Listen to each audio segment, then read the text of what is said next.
चले शुरू करें।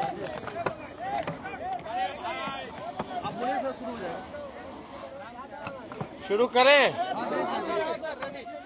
चलिए देखिए, सभी हमारे पत्रकार भाई, आज बिहार विधानसभा में बिहार का बजट जो है वो पेश किया गया है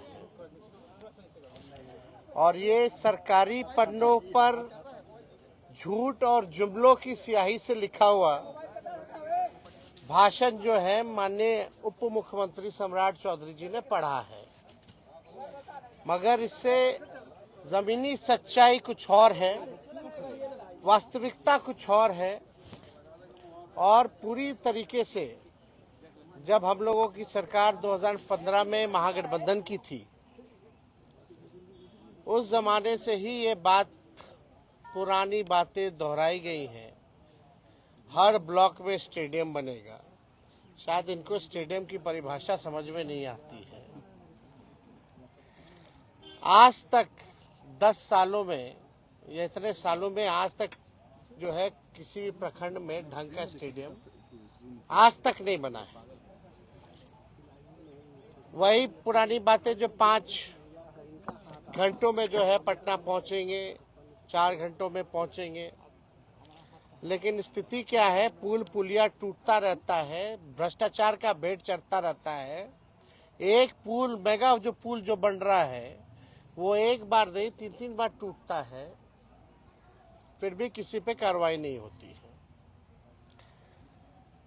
हम लोगों को बिहार की चिंता है और इन लोगों को सरकार बचाने की चिंता है। हम लोगों को लगा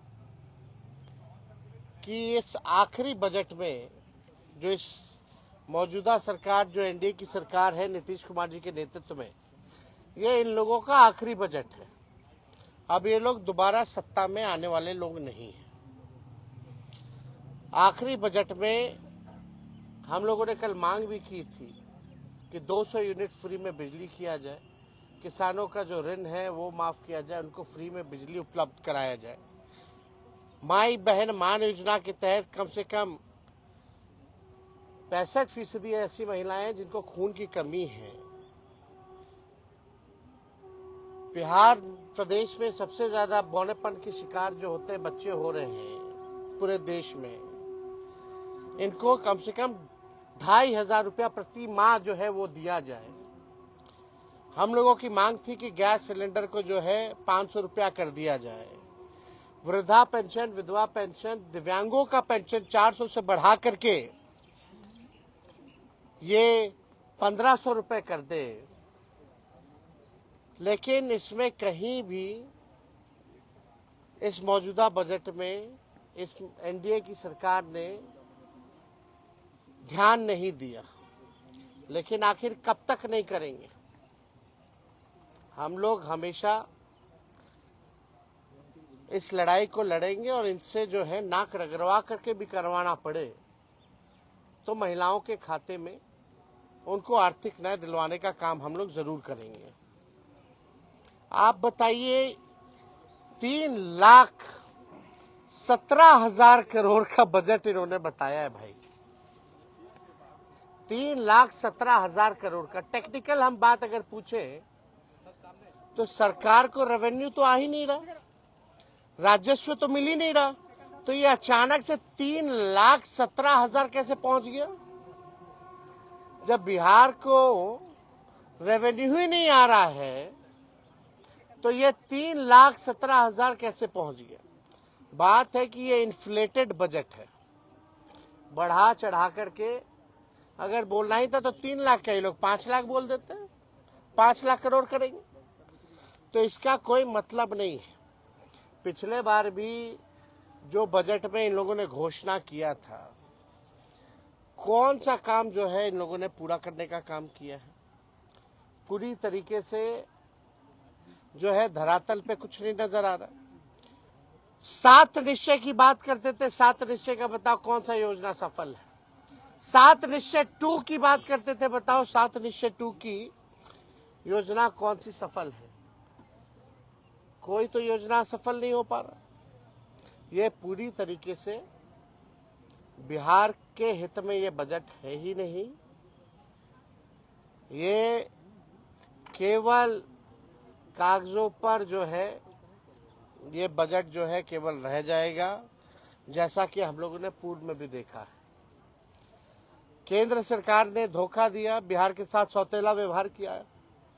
आप बताइए बिहार में साक्षरता को बेहतर करेंगे कैसे? इस पे बजट में कोई प्रावधान नहीं है, बल्कि बिहार साक्षरता के मामले में सबसे फिसड्डी राज्य है। प्रति व्यक्ति आय बिहार सबसे पीछे है पूरे देश में। प्रति व्यक्ति निवेश बिहार जो है सबसे पीछे है। किसानों की आय में सबसे पीछे है। सबसे ज्यादा पलायन बिहार में है। सबसे ज्यादा गरीबी और बेरोजगारी बिहार में है। कहीं कारखाने खोलने की बात नहीं कही गई, कहीं फैक्ट्री लगाने की बात नहीं कही गई। कहीं भी आप देखिएगा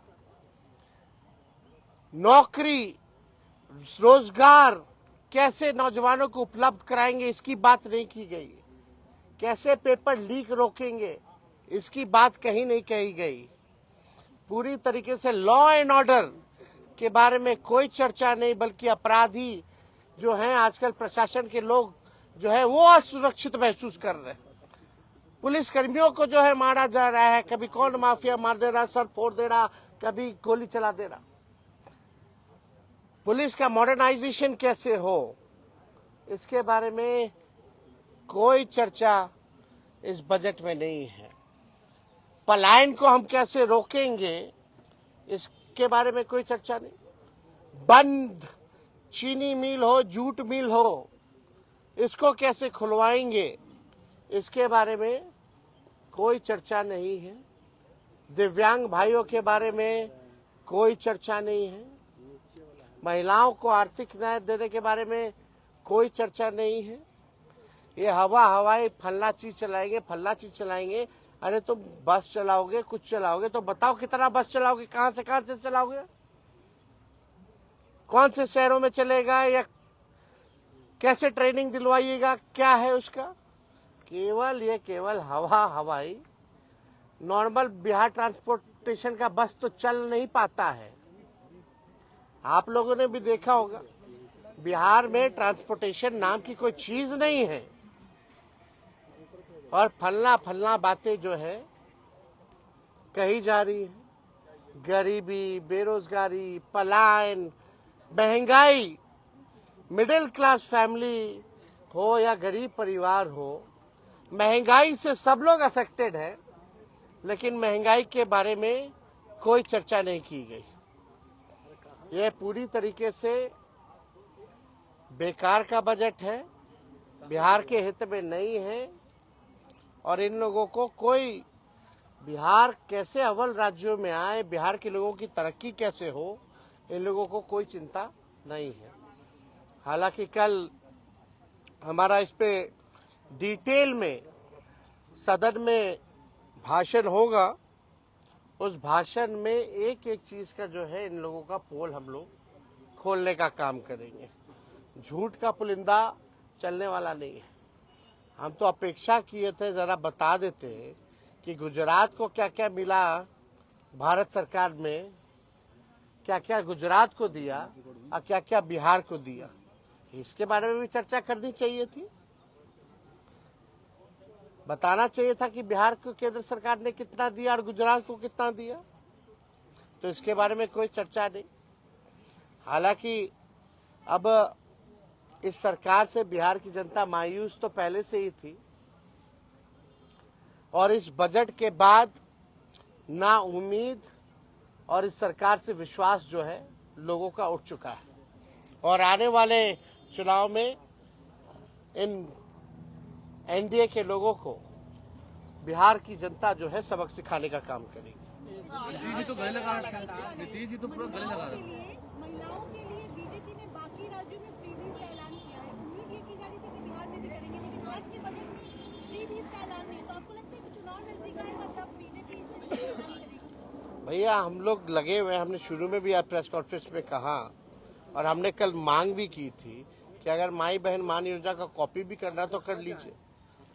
हमने डेटा भी दिया था, नेशनल हेल्थ का जो सर्वे जो हुआ था उसमें बिहार जो है महिलाओं को खून की कमियां हैं, 65% महिला बहुत बड़ा है। बच्चे जो पैदा होते हैं बौनेपन का शिकार हो जाते हैं, जो भविष्य है। महंगाई है, गरीबी है, इनको आर्थिक न्याय मिलना चाहिए। तो सरकार कितना भी कोशिश कर रहे हैं, हम लोगों को जो भी करना पड़े इन महिलाओं को आर्थिक न्याय दिलाने की, ये हम लोग हमेशा मजबूती ढंग से हम लोग जो है इस बात को मनवाएंगे।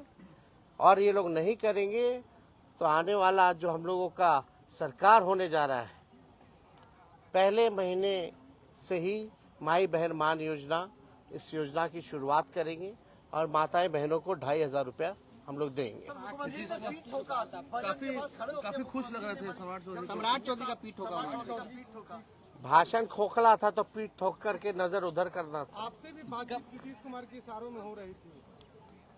अब कभी इशारों आपका भी में पीठ ठोकते थे वो? तो सबका जो जाता है उसी को बोलते हैं कि आप ही लोग हैं अब भविष्य। आपसे भी तो जो नया लोग मिलता है, नीतीश कुमार जी की आदत है, अब तो आप ही को संभालना है, अब तो आप ही को देखना है। ये भी संभव तो ये तो आदत है। अरे पीठ ठोके ना ठोके, इससे क्या फर्क पड़ने वाला है? आपको भूले नहीं है, आपसे भी इशारों में बातचीत हुई है। क्या वो तो हर किसी को इशारा करते रहते हैं। कभी मुंह चबा चबा करके कह रहे थे, हम बोले हम पल्स खा रहे दिखा रहे थे, हमको इशारा कर रहे थे काय मुंह चबा रहे हो, बड़ा नोटिस कर रहे थे हम पे।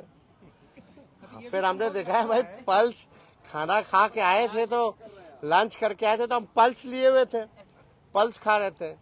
कोई बगल के एक मंत्री जो है नाक खोद रहे थे तो उनको भी नाक खोद करके दिखा रहे थे कायला खोद रहे। तो ये तो मुख्यमंत्री जी की आदत है। अब इसमें नहीं हम कहाँ कौन होते हैं भाई, हमारी हैसियत है। और ऐसा नीतीश जी जैसा कोई मिमिक्री कर सकता है क्या? कोई नहीं कर सकता। अच्छा, ये संभव आपको लगता है कि चुनाव के कुछ महीने पहले फ्री बीज की कुछ घोषणा हो जाए जो आज नहीं हुई है? अब भैया आप उन लोगों से पूछिए, हम लोग तो चाहते थे यही सरकार कर दे, नहीं करेगी तो हम लोग करेंगे। सुनील सिंह मामले में सुप्रीम कोर्ट का फैसला आया, उसके बाद भी जो है सदन में प्रवेश नहीं किया जा रहा है। ये तो तानाशाही है ना भाई। अब नियम कायदा, नियमावली, संविधान, ये एनडीए के लोगों को कोई मतलब है इससे? सुप्रीम कोर्ट का ऑर्डर कोई मतलब थोड़ी रह गया। इसी को ना असल में गुंडा राज और तानाशाही कहते हैं।